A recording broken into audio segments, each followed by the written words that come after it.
क्या आपने कभी सोचा है कि नवरात्रि में कन्या पूजन करने से क्या-क्या लाभ हो सकता है? यह प्रथा सिर्फ एक रिवाज नहीं, बल्कि ये आपकी जिंदगी में धन, यश और मोक्ष ला सकती है। नवरात्रि के दौरान विशेष रूप से अष्टमी और नवमी को किए जाने वाला कन्या पूजन यह कोई साधारण प्रथा नहीं है। प्राचीन धर्म ग्रंथ धर्म सिंधु में इसकी विशेष विधियों का वर्णन है, जो आपके जीवन में धन, विद्या, ऐश्वर्य और यश ला सकती है।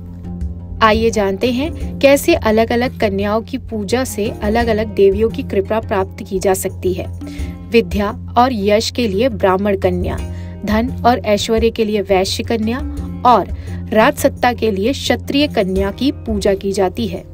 कामना के हिसाब से जो है किसी को विद्या या यश चाहिए तो ब्राह्मणी कन्या को बुला करके वह भोजन कराए। कोई धन चाहता है तो वह वैश्य की कन्या को बुलाकर भोजन कराए।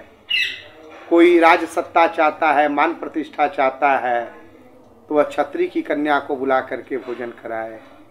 कोई सेवा भाव चाहता है, मोक्ष की प्राप्ति चाहता है तो वह किसी शूद्र की कन्या को बुला करके अगर भोजन कराता है तो उसकी मनोकामनाएं पूर्ण होती हैं।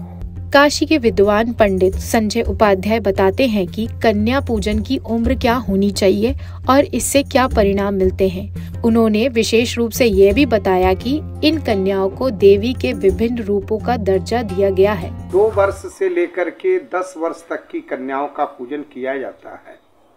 उनका शास्त्र में धर्म सिंधु जैसे शास्त्र में नाम दिया गया, मैं बतला देता हूँ। उनका क्रम यह है कि 2 वर्ष से लेकर 3 वर्ष तक जो है कुमारी होती हैं, उसके उस पर जो है त्रिमूर्ति होती हैं, उसके ऊपर कल्याणी होती हैं, उसके बाद रोहिणी होती हैं, उसके ऊपर काली होती हैं, उसके ऊपर चंडिका होती हैं, फिर शांभवी होती है, दुर्गा होती हैं, फिर उसके बाद 9 से लेकर 10 वर्ष तक जो होती है भद्रा, उनकी संज्ञा होती है। ये 9 देवियों के जो है नाम है।